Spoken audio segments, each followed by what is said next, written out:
everyone, and welcome back to another video. Today we're playing some more Stanley Parable. We're still trying to get all endings possible. So, let's start it. And remember, end is never the end. So, for This is the story of a man. Alright, for listening, we're gonna try to go not to the meeting room. The meeting room. Yes, that's where everyone would be. Stanley just needed to get to the meeting room, and from then on, he would never be alone ever again. There's an achievement if you click this door that many times. There's an achievement. I'm not doing that. 420 to play outside of it, and yesterday was 4/20/2020. So, woo! When Stanley came to a set of two open doors, he entered the door on his left. This one. This was not the correct way to the meeting room, and Stanley knew it perfectly well. Perhaps he wanted to stop by the employee lounge first, just to admire it. It's a shortcut. Standing now in this incredible room, Stanley for the first time understood true happiness. Then the feeling went away, and he felt sad again. Then it came back, and lingered for a minute or two. Now it's only half there. Just a kind of, tingle. But eager to get back to business, Stanley took the first open door on his left. No, going straight ahead to this place. Stanley was so bad at following directions, it's incredible he wasn't fired years ago. Warning, do not jump from cargo lift while it is in motion. Will cause death. Penalty for misuse of cargo lift, $1,000. Penalty for jumping off the cargo lift, $5,000. Well, how does one pay for that?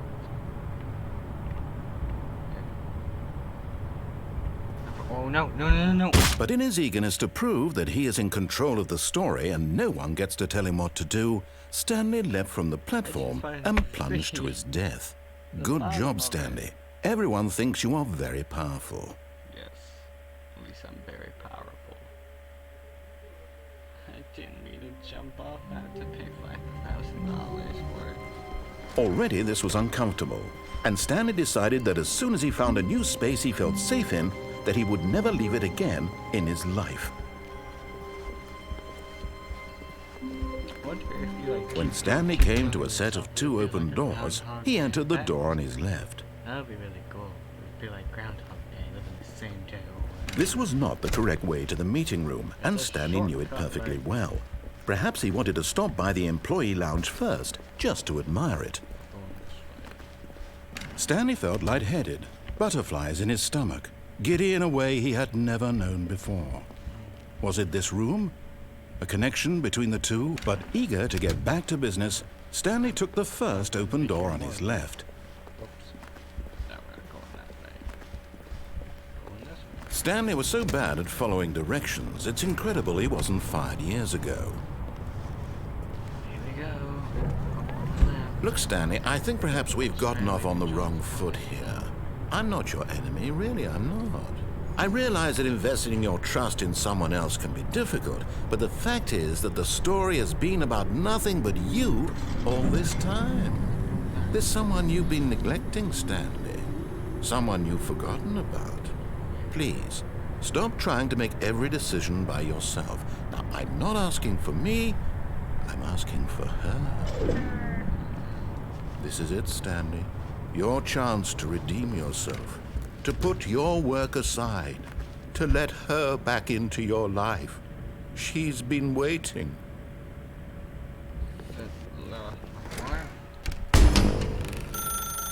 That's her, Stanley. You need to be the one to do this, to reach out to her. If you can truly place your faith in another, then pick up the phone.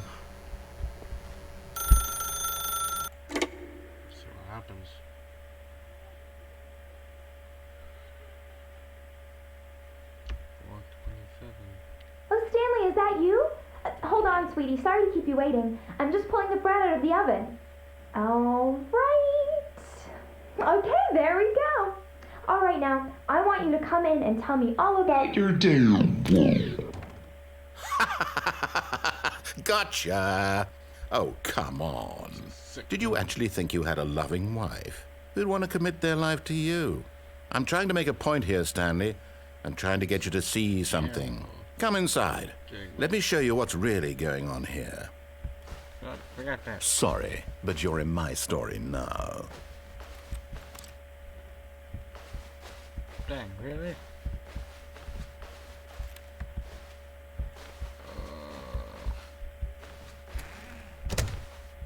This is a very sad story about the death of a man named Stanley. What? Oh boy. Stanley is quite a boring fellow. He has a job that demands nothing of him, and every button that he pushes is a reminder of the inconsequential nature of his existence. Look at him there, pushing buttons, doing exactly what he's told to do. Now he's pushing a button. Now he's eating lunch. Now he's going home. Now he's coming back to work. One might even feel sorry for him, except that he's chosen this life. But in his mind, he can go on fantastic adventures. From behind his desk, Stanley dreamed of wild expeditions into the unknown, fantastic discoveries of new lands. It was wonderful, and each day that he returned to work was a reminder that none of it would ever happen to him. And so he began to fantasize about his own job.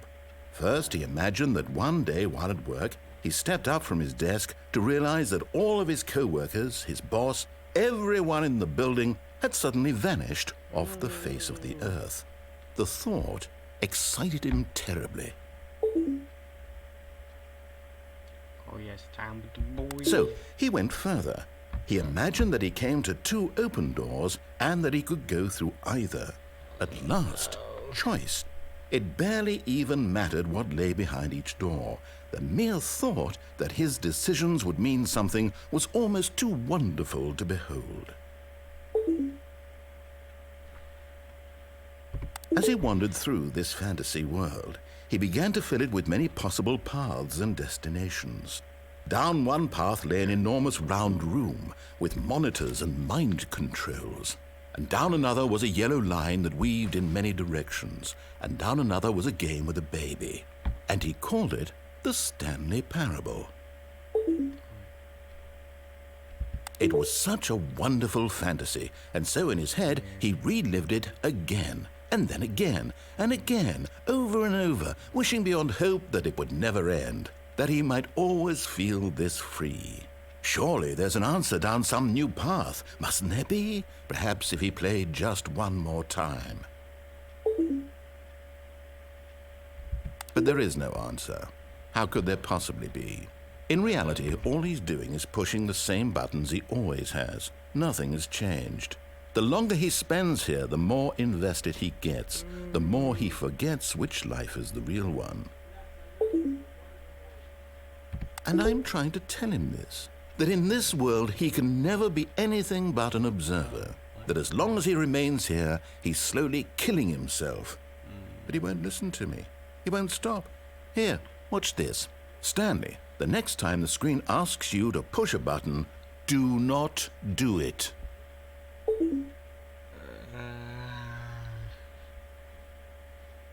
You see? Can he just not hear me? How can I tell him in a way that he'll understand that every second he remains here, he's electing to kill himself? How can I get him to see what I see? How can I make him look at himself? Question nothing. I suppose I can't, not in the way I want him to. But I don't make the rules. I simply play to my intended purpose, the same as Stanley. We're not so different, I suppose. No, we're not. I'll try once more to convey all this to him. I'm compelled to. I must. Perhaps, well, maybe this time he'll see. Maybe this time. And I tried again, and Stanley pushed a button. And I tried again, and Stanley pushed a button. And I tried. What? I didn't press any buttons, though. Please die. That. Whoa. What? What happens if we don't answer the phone? All of his co-workers were gone. What could it mean? Stanley decided to go to the meeting room. Perhaps he had simply missed a memo. Okay. What's that? I don't like When Stanley came to a set of 2 open doors, he entered the door on his left. This was not the correct way to the meeting room, and Stanley knew it perfectly well. Perhaps he wanted to stop by the employee lounge first, just to admire it. The lounge was grand, majestic, perhaps too majestic. Like a combination of a much smaller version and a much larger version of this exact room. It all made Stanley uncomfortable, and he started to bleed a little. This made him smile. At last, proof that he was human. But eager to get back to business, Stanley took the first open door on his left. No. This way. Stanley was so bad at following directions, it's incredible he wasn't fired years ago. Please.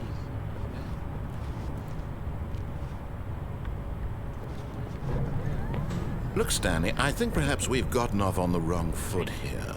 I'm not your enemy, really, I'm not. I realize that investing your trust in someone else can be difficult, but the fact is that the story has been about nothing but you all this time. There's someone you've been neglecting, Stanley. Someone you've forgotten about. Please, stop trying to make every decision by yourself. Now, I'm not asking for me, I'm asking for her. This is it, Stanley. Your chance to redeem yourself, to put your work aside, to let her back into your life. She's been waiting.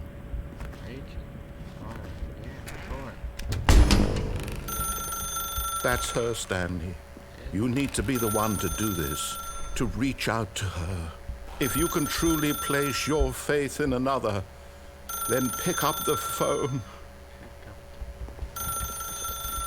As Stanley picked up the phone, a white light engulfed him, filling him not just with radiance, but with hope. Hope for a life reunited one... Wait. Oh, goodness. Stanley, did you just unplug the phone? Yeah, sure No, that did. wasn't supposed to be a choice. How did you do that? You actually chose incorrectly? I didn't even know that was possible. Let me double check.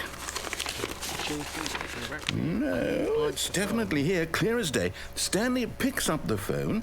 He's taken to his apartment where he finds his wife, and the two pledge themselves to one another. Music comes in, fade to white, roll credits. Not picking up the phone is actually somehow an incorrect course of action. How is that even possible? None of these decisions were supposed to mean anything. I don't understand. How on earth are you making meaningful choices? What did you... Wait a second. Did I just see... No, that's not possible. I can't believe it. How had I not noticed it sooner? You're not Stanley. You're a real person. I can't believe I was so mistaken. This is why you've been able to make correct and incorrect choices. And to think I've been letting you run around in this game for so long. If you'd made any more wrong choices, you might have negated it entirely. It's as though you completely ignored even the most basic safety protocol for real-world decision-making. Or did you not grasp the severity of the situation? Well, I won't have that kind of risk on my watch. I'm going to stop the game for a moment so we can educate you properly on safe decision-making in the real world. Please observe this helpful instructional video. Choice. It's the best part of being a real person, but if used incorrectly can also be the most dangerous. For example, in this scenario, a hypothetical real person named Stephen has a choice. He could spend years helping improve the quality of life for citizens of impoverished third world nations. Or he could systematically set fire to every orphan living in a 30-kilometer radius of his house. Which choice would you make? Remember that unlike here, the real world makes sense, and at no time should you make a choice that does not conform to rational logic. If you find yourself speaking with a person who does not make sense, in all likelihood, that person is not real. Allow the person to finish their thought, then provide an excuse why you cannot continue talking. Turn to a partner and practice saying, My goodness, is it 4:30? I'm supposed to be having a back, sack, and crack. My goodness, this is 4:30. I'm supposed to have a back snack in the rack. Excellent. Making choices on a regular basis is the best part to a healthy decision-making process. Most medical professionals recommend making at least 8 choices per day. Do you make more than 8? Less? And finally, if you begin to wonder if your choices are actually meaningful and whether you'll ever make a significant contribution to the world, just remember that in the vast infiniteness of space, your thoughts and problems are materially insignificant, and the feeling should subside. At this time, your instructor will guide you in an exercise to test and reinforce the material covered in this video. Okay. Welcome back. You may have noticed that this room has begun to deteriorate as a result of narrative contradiction. But not to worry. Now that you're properly informed on good decision-making, we're going to revisit a choice you made just a few minutes ago and see what the correct thing to do would have been. This way, please. Okay.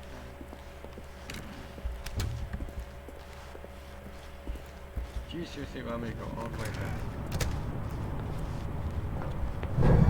Now that we know your choices are meaningful, we can't have you jumping off the platform and dying. Imagine the main character dying senselessly halfway through the story. That story would make no sense at all. We just need to get you home as soon as possible before the narrative contradiction gets any worse. Unfortunately, it seems this place is not well equipped to deal with reality. It's not. How does one leave?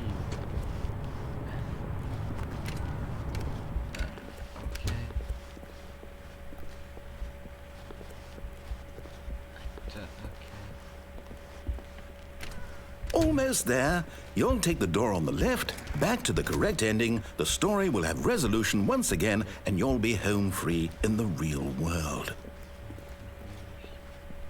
Take the door.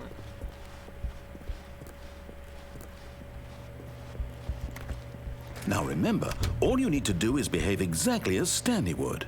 That means choosing responsibly and always putting the story first. I'm quite sure you'll be up to the task. Just follow my lead and you'll be fine. All right. When Stanley came to a set of 2 open doors, he entered the door on his left.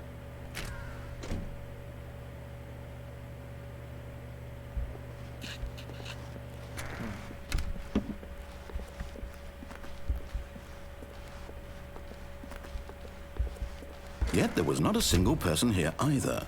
Feeling a wave of disbelief, Stanley decided to go up to his boss's office, hoping he might find an answer there.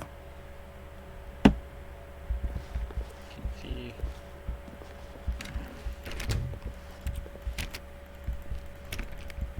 No, they locked the broom closet. Coming to a staircase, Stanley walked upstairs to his boss's office. Oh, dang. Stepping inside his manager's office, Stanley was once again stunned to discover not an indication of any human life. Shocked, unraveled, Stanley wondered in disbelief who orchestrated this, until he saw the door with a voice receiver next to it. Surely behind this door lay all the answers to his questions. And beyond all probability, he knew the passcode. He had seen it on his boss's computer just last week. Night Shark 115. Was this the code to open the door? Would it still work? There was only one way to find out. Stanley had been trained never to speak up, but now he would draw from within himself the courage to face the unknown. He drew a sharp breath and then spoke the code. 115. 115?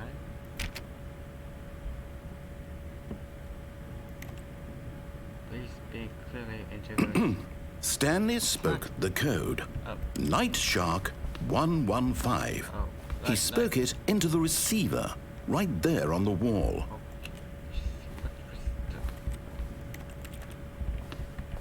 This thing...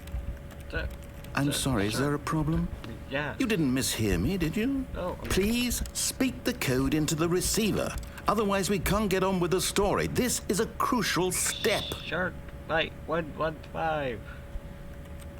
Shark Night 115. Okay, fine. You're not going to do it. No. But you know what? It's pretty humiliating to bring you this far, only for you to suddenly decide you have better things to do. No, I asked you for this one single thing, for your respect. The kind of respect Stanley shows for his choices. He knows what it means to take a story seriously. If you didn't want to see what I had to show you, then why did you come here? You had a choice, you know. You could have gone through the door on the right. You could have done whatever the hell you wanted over there. Why did you come this way? Speak. Say something to me. Explain yourself, you coward. Behave exactly as Stanley would.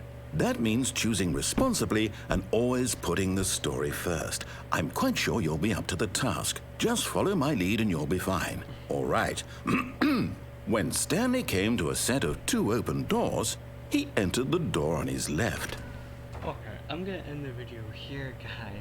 This was crazy, as all of these videos were. Crazy. So, I hope you enjoyed it. Please like, subscribe, join my Discord. It's in the description below. So yes, have a good day. It's raining, but now it's sunny here. So I don't know, weather is weird. So anyway, bye!